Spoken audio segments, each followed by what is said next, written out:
right, welcome to Allegedly Unbiased, a UCFM podcast. My name's Will Lynch. I'm joined here by Bill Meade, and we're going to bring you weekly a little half-hour snippet on everything NBA, so both on and off the court. A little bit about my background kind of within the NBA is I've been a fan since kind of 2021. I'm a pretty diehard Philadelphia 76ers fan, so I'll try not to let that bias come through. But I'll let Bill introduce himself. Okay, everyone. I'm Bill. Not really much of a team fan. I'm close with most of the NBA, so just keen to get Will's opinion on everything. Which there will be a lot of opinions from me from everything. But Bill and I have been talking about basketball for years, so hopefully you guys listening will enjoy our takes and not hate everything we say too much. But what we're going to start with is a couple little news pieces around the NBA, which is what we're going to try to do every week, is kind of react to maybe some game logs, some news that's come out, injuries, that type of thing. And then we'll probably dive into a segment in the back half of the half an hour. So what we're going to start off with is the news that Joel Embiid is out for the season and has been recommended a range of treatment options, ranging from low-dose radiation therapy right through to osteotomy, I think it's called, where they break a bone in your hip to realign the joint for his knee. So it's pretty serious, and I think just a nice little cherry on top to what the Philadelphia 76ers have been this season. Bill, your thoughts on it and on Philly as a whole this season? I mean, Philly as a whole has just been a bit of a whirlwind for them. Don't really know what's going on. Maxi's been a bit iffy recently, so don't really know what goes on with them. Jared McCain's just he's doing his vlogs. That's what he's up to these days. Vlogging and traveling around with the team. Kyle Lowry's just getting old. But yeah, the Embiid news is just cherry on top for them. Cherry on top. And like you're looking with obviously all the stuff with Paul George, and just we've talked about how it was the move at the time. You had the money to spend. You may as well go get this guy who's supposedly going to be this perfect third star. And not only was he injured for the first 8 or 9 games of the season with that knee problem, but he's just been injured. He looks disengaged. What was the stat from a couple of weeks ago where he's got more podcasts than field goals made? Like he's just not doesn't seem like he wants to be there, and he's got the big bag of cash, and he's just checked out mentally. I mean, it was just LeBron and KD and Steph have just changed how we think about 35-year-old players. Exactly. Ain't no way you're meant to be paying them $250 million or whatever PG's getting. He just looks old. He's lost a step. Exactly. And with such a reliance on those tough mid-range buckets, the tough getting to the rim, he's not a player whose game will age gracefully, like say Steph or even like a Brook Lopez who's able to, or Al Horford is able to move their game towards extending it with a 3-point shot and still being good defenders. But Paul George, when he's this on-ball creator, he just doesn't have it like he used to. Especially that leg injury at Indiana. He's nowhere near the athlete he was back then, or even on OKC. Exactly right. He just does not look the same. He does the little things, like he does the rebounding, and he's still playing great defense. But he's sometimes. But he's just checked out. You can just see. So hopefully maybe next season when we get McCain back, get Embiid back. If you get Embiid back. If we get Embiid back. So obviously we've talked about the fact that we're looking at potentially medical retirement, which is pretty insane after he's inked a nice hectic, was it 190 mil over 3 years or something like that.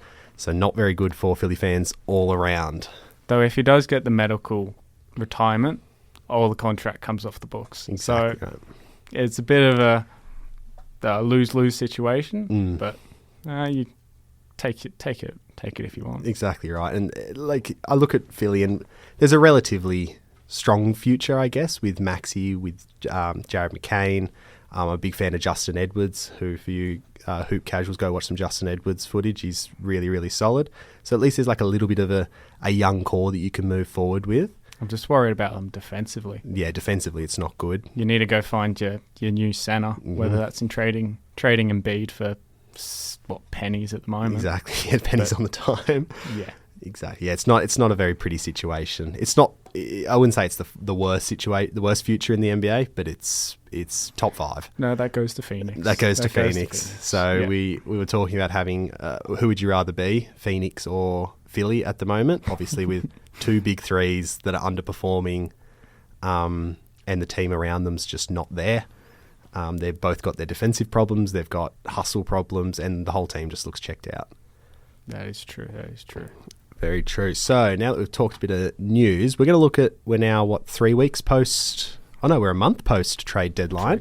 Yeah. So we're going to look at some of the new faces in the NBA and how they're going in their new places. So straight off the bat, we're going to look at the De'Aaron Fox trade, which I will find here quickly.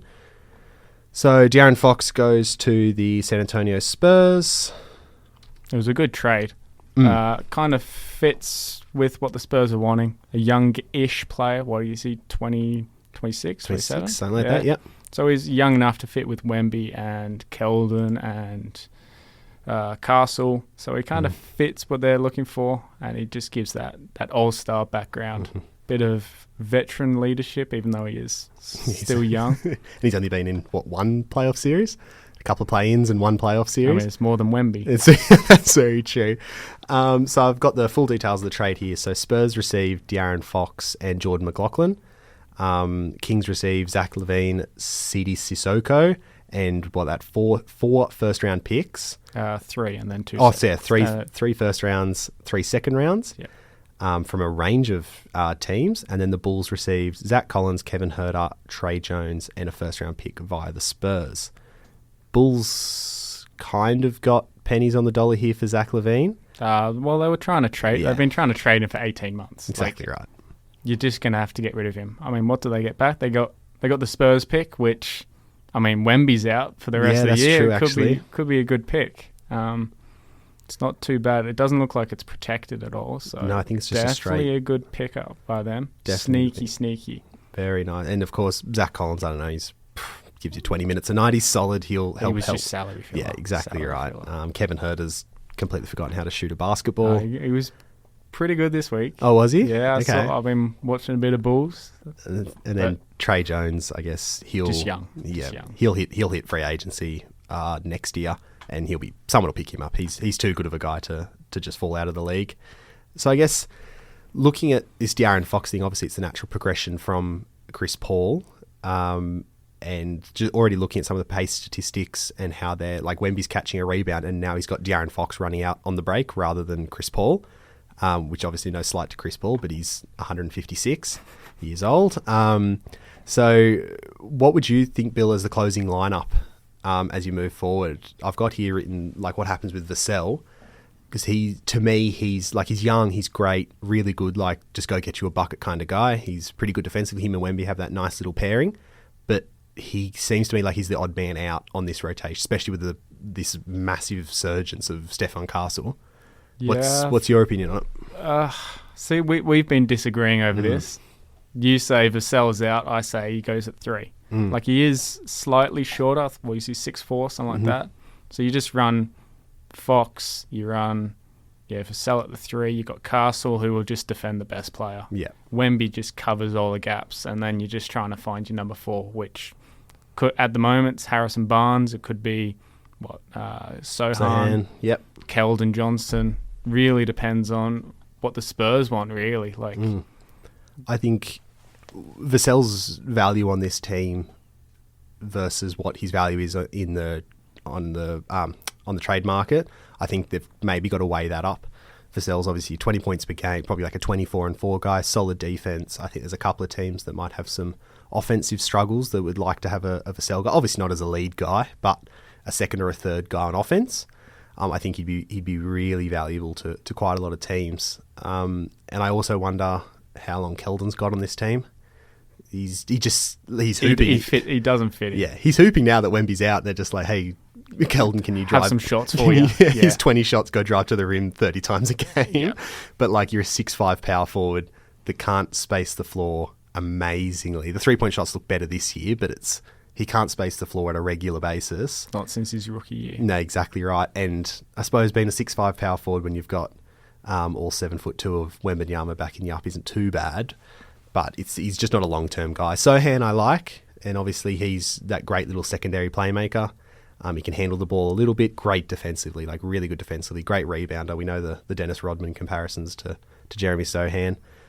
And I guess now that Wemby's injured, they're just going to try get the pick. I know they got their pick. They've got the Hawks pick this year. They don't have their pick. Oh, no, because they just gave it to the Bulls. Yeah, of trade. course. Well, they've got that nice, juicy Hawks pick now that Jalen Johnson is out. So that's a nice one. We'll talk a bit about Atlanta later. Moving on to, obviously, which I can't believe I didn't have this one written down first, is obviously the bombshell trade for Luka Doncic to the Los Angeles... What? Luka got traded? When did that happen? I didn't see that one. No way. So Luka's... Wasn't over everything. Every news article telling you. How funny was it that the Super Bowl got like all this hype and the worry about the NBA with the NFL ratings? It just got pushed to the back because of Luka. Because of Luka. It was just his bombshell trade that obviously we're a bit late to the party reacting to it, but it's this bombshell trade just came out of nowhere. Anthony Davis said he was sitting on the couch with his wife, just queued up a movie when it hit, like just next level stuff. I'd probably say the biggest trade deadline move of all time. I think just I would say so. The craziness of it. Obviously, we've got like the Phoenix and Kevin Durant to Phoenix, which but that was everyone saw it coming. From exactly right. The writing was on the wall. He wanted this out. This one was, you woke up one day and just went, "Oh, Luka's in LA wearing." What, the gold and purple? The gold and purple, exactly. And it's not just, you've lost a good guy. You've lost the guy. The guy who's top five. Yeah, top five in the league and 8 months away from taking you to an NBA Finals. That is true. And you have the weight and conditioning problems, but he seemed to do just fine, I think. And he's just played 100 games of basketball once you take the 82 plus some playoff games and 100 games of basketball as the guy. Oh, no, I'm hurt. I'm averaging 28, 8 and 8. Exactly. Oh, no. Oh, no, I'm a bit fat, but I'm averaging 28, 8 and 8, like 270 pounds. He doesn't look it. So the full details of the trade was obviously the Lakers received Luka Doncic, Maxi Kleber, and Markieff Morris. So I think he got waived pretty much as soon as he turned up, Markieff Morris. No, he's still on the team. He's kicking it on the bench, which is what Markieff Morris has been doing. He's found himself a role. He's a good... Kleber's meant to come back with his, shooting 16% from exactly this right. year. He can't get that shoulder right. I'm a big Maxi Kleber fan, but that shoulder is bad. Then the Mavs received Anthony Davis and Max Christie from the Lakers and a 2029 first-round pick, which I think at the time of the trade everyone was like, ooh, that 29 first-round pick, which is obviously the trade that they kept that out of the Dorian Finney-Smith and D'Angelo Russell trade. There was a lot of talks that they would have to give up that 29 first-round pick. Yeah, but see, that's only 4 years away. Luke is going to be, 29, 30 years old. Exactly right. What are they doing, Dallas? And especially if you look at it, and assuming this is obviously going off the basis that Luka re-signs and he signs the big old max, which why wouldn't he? He's one of the league's most marketable stars in one of the biggest markets. Biggest state, yeah. Exactly right. And Lakers fans love it. Who wouldn't? You get the franchise top 5 player in the league traded to your team. I'd be pretty happy too. And then the funny little thing was the classic Danny Ainge getting in on Danny Ainge obviously being the GM of the Jazz, getting in on a little trade. He picked up Jalen Hood-Schifino, who got waived and actually picked up by Philadelphia. He'll be making an impact. And a 2025 second-round pick and a 2025 second-round pick via the Clippers. The Clippers are obviously doing their... the Jazz are just getting in on any deal. I just want to fit in. Please let me fit in. Yeah, please. That's Danny Ainge pretty much. Exactly. And he's just taking on all these expirings or old contracts, waiving them and taking a second-round pick. Obviously, we've also got written here the Drew Eubanks, Patty Mills for Mo Bamba and PJ Tucker. Just a bombshell trade. Shook the league up, I think. Did you see with Utah, with Danny Ainge, he had no idea about the Dallas trade? Oh, he just got called and said, hey, can you take on pretty much this salary, this Jalen Hood-Schifino salary? Well, he hates Lakers. Yeah, exactly. Danny that's Ainge, very true. Yeah, Celtics guy. The Celtics background. He hates the Lakers. So... yeah, he had no idea about this trade. Oh, God, he would have been filthy. I don't know if he hates LA or Philadelphia more. So the Paul Reed where he signed the offer sheet to make us pay like 5 or 6 mil more for him. So obviously the question was, how do you fit these two guys with these massive on-ball responsibilities? The usage rates from Luka obviously being massive over his first kind of 6-7 years in the league, especially in the last 3 or 4. The fit's been great. Definitely. The fit's been amazing. And they've just adjusted to each other. LeBron started off hot, and then he's just going to go, oh, Luka, you're better than AD was. I'm going to give you the ball now. So. Exactly right. And I think the big thing was people going, oh, they're never going to work. They're never going to work. It's like, well, you've got, 2 of the top 5 basketball IQs in the game. Let's top 5 basketball IQs. You got LeBron, Luka, Jokic, CP, Chris Paul, That's pretty much it. You might chuck like James Harden or Trey, as far as just like how they court map and stuff like that. But Ben Simmons. Ben Simmons, yeah, the court map general. We'll actually talk about him a bit later too. He's been actually surprisingly solid in his new home in LA. But yeah, so the fit's been great, and obviously Luka had those kind of, what was it, the two Utah games and the Hornets game where he was a bit iffy to start. But the guy's just had 2 months off basketball. He's just been traded.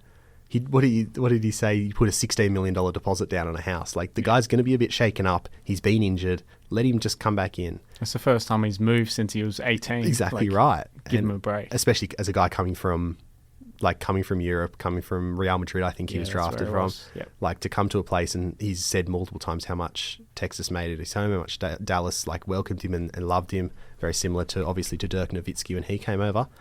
So yeah, he's a great fit. And I've got written here, because I wrote this when the trade happened, was defensive problems.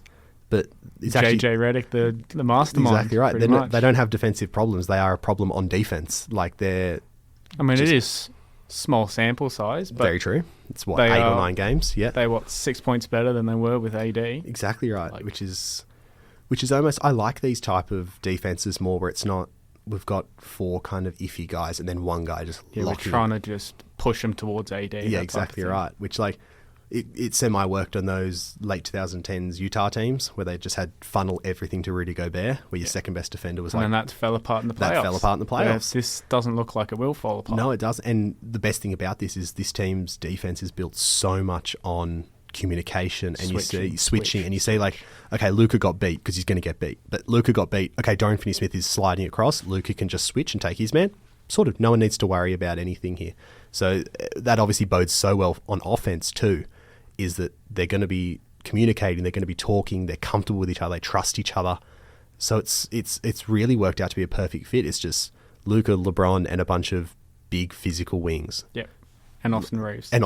Yeah, and Jordan Goodwin. He's having a career year. Yeah, he's on the ball 3-point shooting has gone up massively this year. Out of necessity, of course, with with LA's 3-point shooting problems, which again, like, they're slowly ticking upwards. They've been a top 2 defense over the last 20 games. I think Detroit's number 1. Gotta love some Detroit basketball at the moment. Good old Cade. He's not helping with the defense. Oh, he's not too bad. Yeah, he's not too shabby. He's just big. He's just big. Yeah, when you're 6'7", 220, it's hard to get scored on.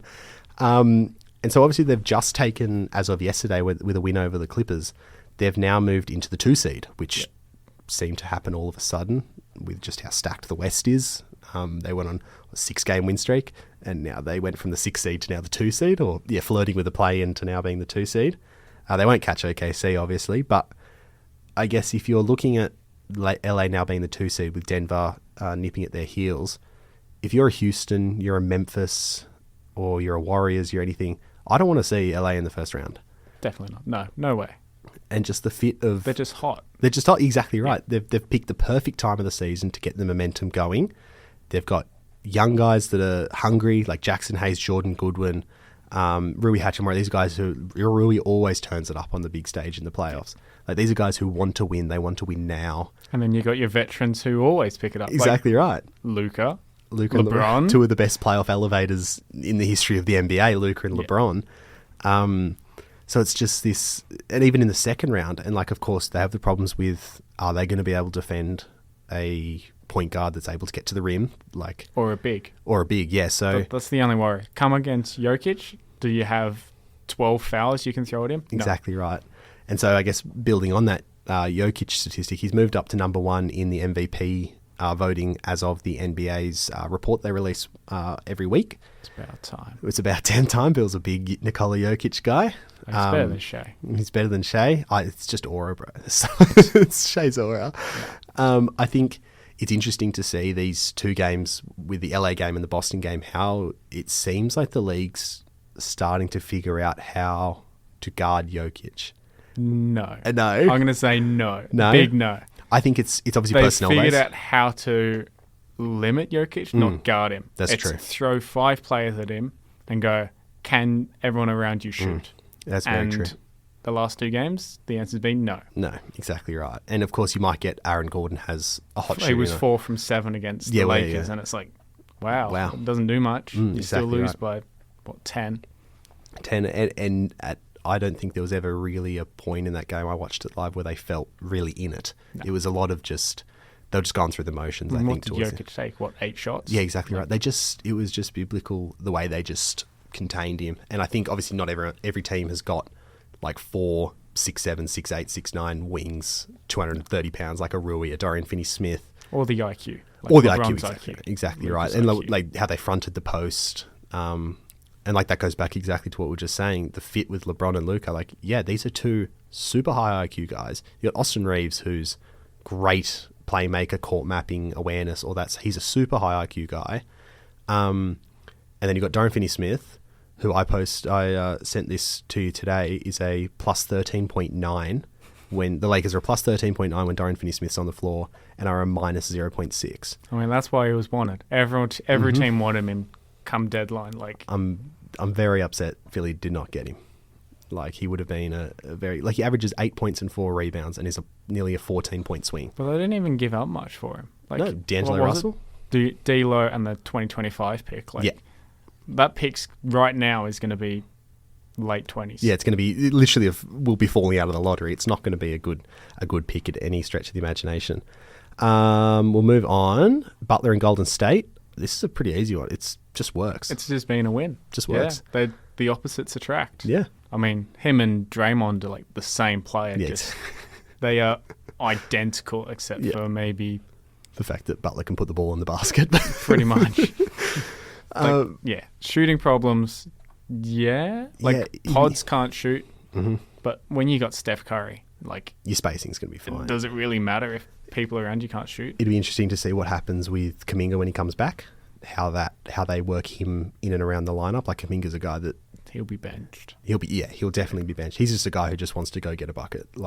But he's kind of Jimmy Butler light. He's very similar to Jimmy Butler, actually. I think the also the little hidden gem for Golden State has been Quinton Post, who's like shooting... Come out of nowhere? Yeah, literally have come out of nowhere. And look, defensively, he's not super quick on his feet or anything, but when you're 7 foot, like 260 pounds... Surrounded by Jimmy Butler and Draymond Green. Exactly right. Does it really matter? And when Kuminga comes back, he's a great defender. Steph Curry's completely league average. Podziemski's not bad. Yeah. Gary Payton. It's a perfect recipe. And he's shooting 40% from 3 on low attempts, obviously. But this is a guy who you can rely... I'm going to hit you with a corner 3 and you're going to hit this. Yeah. And this split action that Butler and Draymond run... He just doesn't make mistakes. He just doesn't make mistakes. They just don't... they just don't turn the ball over on these silly little plays. Actually, no. Well, I lie there. Golden State's always have turnover problems, but they've been dropped a bit since they've got Butler back now. Yeah. And just having someone that can have the ball in their hand that is a threat offensively. Because, Draymond's your quarterback, but he's not going to hit you with a tween step back. Butler's probably one of the best cutters in the league. 100%. Like, Curry shooting, Butler just cuts, Draymond passes. Yeah. And great role plays. It's just simple. So they're starting to come on. I think they're 7-1 or 7-2. I think. Because they lost to Philly, didn't they? They did lost up behind the Quentin Grimes 44-point masterclass out of nowhere. The one game we get out of actually, no, Quentin Grimes has been solid, but it's just being able to weaponize Curry off ball. Like, Curry's the greatest gravity of any player in the NBA ever, and probably will be for a long, long time. It works. It's just a match made in heaven. There's obviously the questions about the fact you had to throw $120 million at Jimmy Butler for 2 years. How that'll look in 2 years' time? 2 years' time. But at the end of the day, you're just maximising this Curry and Draymond window before you go through. Like they said, apparently Curry talked to Draymond. He's like, okay, this is it. This is last chance. Go all in. Exactly right. They're kind of aware. Like, Steph Curry's 36? 36, yeah. Draymond's not much less than that. It's 34, 33, something like that. Butler's 35. They are going to be old. It's do or die now. And again, it's that same kind of factor as LA. They're battle tested. Yeah. They know how to win. They know how the game slows down. Jimmy Butler's the perfect Game 6 on the road, needing to send it to a Game 7. Because he's slow, he's methodical, he's surgical. Maybe the best playoff performer to never win a ring. Exactly right. He genuinely might be. The way he just can cut down a defense, can get those little 1 foot fadeaways, the little jump hops, everything like that, to just get consistent offense when that game slows down. When there's 6 minutes to go, you're down 5. Plus that point of attack defender. Exactly right. He'll definitely get better than he was with Miami because you'll be energized to play. Yeah, he's not needed to do so much on offense. Exactly right.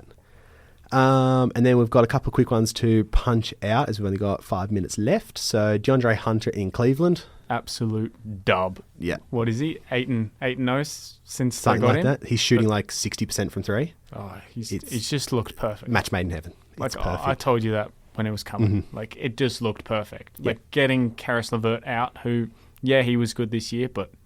The track record shows he's probably not going to be great next year. Yeah, and he's, expiring. So, Exactly right. get DeAndre Hunter in. Elite defender. Great shooter this year. Like, he wasn't last year, but this year, absolute great. And since he's come to Cleveland, he's just fit in. Exactly. And he's just that perfect, that 6'9" wing that every NBA team wants. Yeah, he can run the 3. Yep. We can run the 4 with Mobley at the 5 or Allen at the 5. Strus comes back from injury. Garland, Mitchell. Is there a better 5 at the moment? Yeah, literally, if you think about it. And it's because of how good Kenny Atkinson is at making sure that there's one of the guards and one of the bigs at the floor at any time. Yeah. So DeAndre can run. He can play. He can do a little bit of on-ball creation and get his little tween hezzies into his midi, or he can just be a spot-up shooter and be 50-60% from 3. Like, what is it? He's just slotted in perfectly. And it's especially, to me, this is gearing up for a Boston series. Because DeAndre Hunter is a guy you will throw at Jason Tatum, that you will throw at Jaylen Brown. Yeah. Because you couldn't do that with Max Strus. You couldn't do that with Karis LeVert. These are guys. Strus can go on number 2. Exactly right. Exactly right. Because Max Strus is by no means a defensive slouch, but he's not the stopper, that wing stopper that you can put on. Jason Tatum's got 25 points at the half, and you go, right, DeAndre Hunter, just spot up for 3s and just try and stop Tatum. Slow him down. And then obviously Isaac Okoro, who's probably not going to be in the playoff rotation. Obviously defensively he's great. He's been better, but just the silly shot selection, stuff like that. But they've got a really solid 8 or 9 guys now. And they're still young. And they're so young. They've just locked Allen up with that big extension. It was a good contract. What was it? 4 year, $100 million? Exactly. That's a good contract. Which he probably said, I'm in a good situation here. I'm going to take a bit of a pay cut here. And then Mobley took a flyer. They weren't sure about what contract he was going to get, and now he looks really good. 3-point shots coming along. He'll get a max 100%. Whether that's going to make issues, I don't know when Garland runs out 2 years from now. Something like that, yeah. Which that'll be a bit of a... Mitchell signed his extension. DeAndre Hunter's around for a while. Yep. Strus, second year his contract for Miami. Exactly. So it's a team that's locked up. This is now a team that's maximised this window for the next 2 to 3 years. Yep. And they can build around the edges. They've got a great coach locked up. They've got a team that cares, that wants to win, is hungry.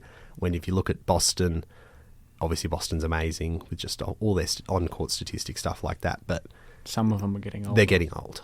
Yeah. You've got the Drew Holiday. They've basically said to him, hey, just make it till June. Playoffs, yeah. Just please. Same with Al. Yeah, Al. Horford. Yep. Getting like 10 minutes a game. I was like, just keep yourself healthy. We'll coast in on Jason and Jalen and Peyton Pritchard shooting 1,000,000 threes a game. Only from like three quarters though. Yeah, exactly. Yeah. Only from 40 foot plus. I had Grimes and Butler in Philly, which is one of the other big ones. Oh, we didn't even talk about the back end of the Warriors trade where obviously the Heat got Andrew Wiggins, Kyle Anderson and David Mitchell. This is just some salaries take on, get rid of the Jimmy Butler situation off our backs, and we can just move on. I did like that the Pistons got Dennis Schroeder to do a bit he's more done well. Bit more creation on the other side of Cade. Because did you see that stat? I didn't the know. other day. There was beside Cade, their best other playmaker is actually the worst playmaker in the league, which is Sasser. Oh, Marcus Sasser. Marcus That boy Sasser. just wants to shoot it. He's the worst playmaker in the league. So that's their secondary. That's so that's secondary creator. That's exactly what we're talking about when we're saying that like they needed on-ball stuff. And I guess the turnovers of Cade isn't a problem because it's kind of like those Harden years where it's like Harden had heaps of turnovers, but the team didn't. No. So it's like Cade's going to probably throw up 5 or 6 turnovers a game, but the rest of the team doesn't. So it kind of works out to be okay. And Schroeder just gives them that dog Yeah, kind of bit of feel to dog him. That and Detroit feel. It's a very Detroit feel, isn't it? I And reckon, I reckon he's found his home. yeah, he's found his home for the I mean, foreseeable future. we've said that a few times, but Yeah, he's found his I'm sure home. it's his 8th team now. He's found his home. Yeah. We're actually out of time as we keep talking. So that's hopefully you guys have enjoyed kind of listening to us waffle on like we know some basketball for a little bit. We are broadcasting out on a Thursday, so it'll be a weekly half an hour where we can react to some stuff, as I said at the start. But thank you all for listening, and we'll see you next week.